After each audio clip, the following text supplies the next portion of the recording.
Today, let us talk about dangling modifiers. A modifier describes or qualifies another part of a sentence.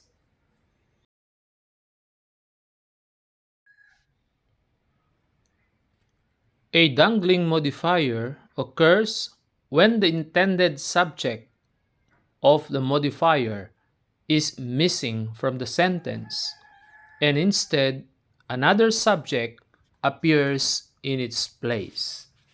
So this is how a dangling modifier occurs in any given sentence.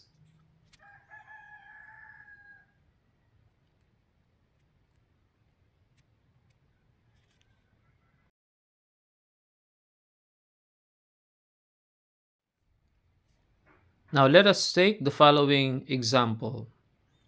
Having injured his right arm, it was difficult to box. This is a dangling modifier since who injured his right arm? So to correct this, we say, having injured his right arm, Manny has difficulty boxing. So the subject, Manny, is the receiver of the action having injured. Now we know who injured his right arm, unlike in the first sentence, which is a dangling modifier. Now, how to recognize dangling modifiers? In a correct sentence, the subject or the doer that is modified should immediately follow the comma after the modifier. So we can usually see the subject or the doer just after the comma. Let's look at this example. While driving to work, Jack witnessed a car accident on a bridge. In the example above, the introductory phrase, while driving to work, modifies Jack, who is the subject or the doer of the main clause. And the main clause is witnessed a car accident on a bridge. So when a sentence does not clearly state the subject being modified, the introductory phrase becomes a dangling modifier. Often, this error is a result of a main clause written in a passive voice, meaning the subject receives the action of the verb. Let us consider this example. While driving to work, a car accident was witnessed on a bridge. But the question is, who is driving to work? So to correct this, we say, while driving to work, Jack witnessed a car accident on a bridge. So Jack is the one driving to work who witnessed a car accident on a bridge.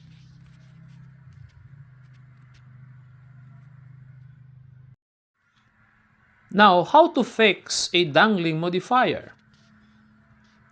First, we have to revise the main clause. This is done to leave the modifier as it is and rewrite the main clause so that it begins with the subject being modified. Now let us try to fix the dangling modifier in the first sentence. Fumbling in her purse, the keys could not be found. So, who fumbled in her purse? So to correct this, we state, fumbling in her purse, she could not find the keys. Another example of a dangling modifier states, having injured his right leg, it was difficult to stand. Now, who injured his right leg? To correct this, we state, having injured his right leg, Bob had difficulty standing. Now we know it's Bob who injured his right leg and has difficulty standing. So the subject is clearly stated in the corrected one. Now, how about this example? To become a practicing dentist, many teeth must be cleaned, filled, and filed. Now, we wouldn't know who wanted to become a practicing dentist. So, to correct this, we inserted the word you. So, it says to become a practicing dentist, you must clean, fill, and file many teeth.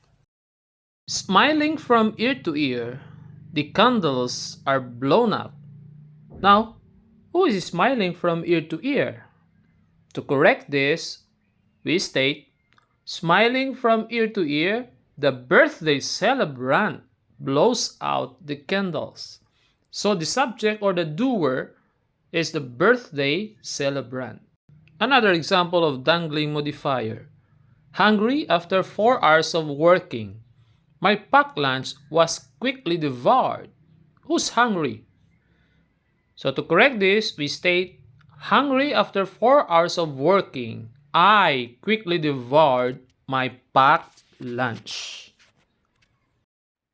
The second sentence clearly stated the subject being modified, and that is I. Another way to fix a dangling modifier is to revise the modifier phrase. This means to include the subject in the introductory phrase, leaving the main clause as it is. This is the opposite of the first method. This time, it is the introductory phrase that we will revise, and leaving the main clause as it is. Using the same example a while ago, states, having injured his right arm, it was difficult to box. To correct this, we stated, because Manny injured his right arm, it was difficult to box. So the introductory phrase already included the subject or the doer, Manny, which is the subject of the phrase. In the corrected sentence, as you can see above, the dangling modifier is replaced with a complete clause that clearly states the subject who is doing the action. And in the given corrected sentence, it is Manny who injured his right arm. That's why he has difficulty to box. Another example, taken down to the basement, the darkness obscured the paintings in the room. So to fix the dangling modifier, we revise the introductory phrase. And it's stated now, as she was taken down the basement, the darkness obscured the paintings in the room. So we maintain the main clause as it is and revise only the introductory phrase, including the subject, she. Another example, while driving to school, a car accident caused a traffic jam on the road. Who's driving to school? So to correct this, we state, while Jack was driving to school, a car accident caused a traffic jam on the road. So we revise the introductory phrase, including the subject or the doer, which is Jack.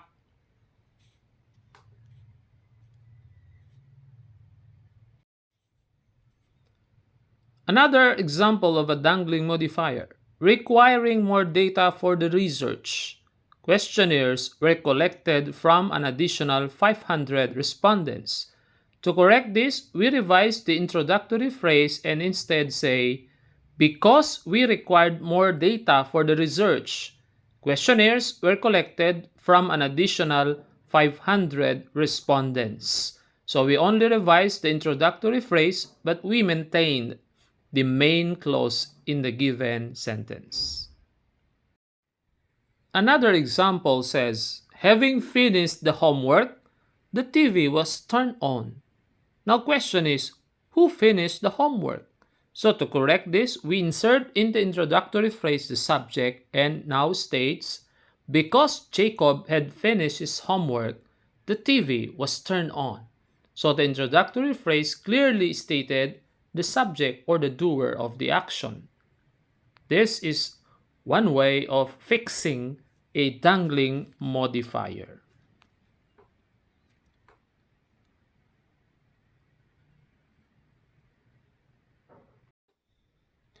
In the above sentence, having finished the homework, Jacob turned on the TV. Having finished states an action but does not name the doer of that action.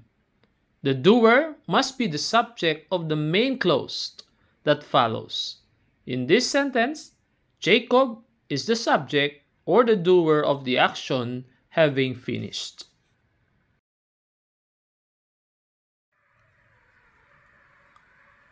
Some additional strategies for revising dangling modifiers. 1. Name the appropriate or logical doer of the action as the subject of the main clause. Let's have this example. Having arrived late for practice, a written excuse was needed. Now, who arrived late? So we revise it as having arrived late for practice, the team captain needed a written excuse.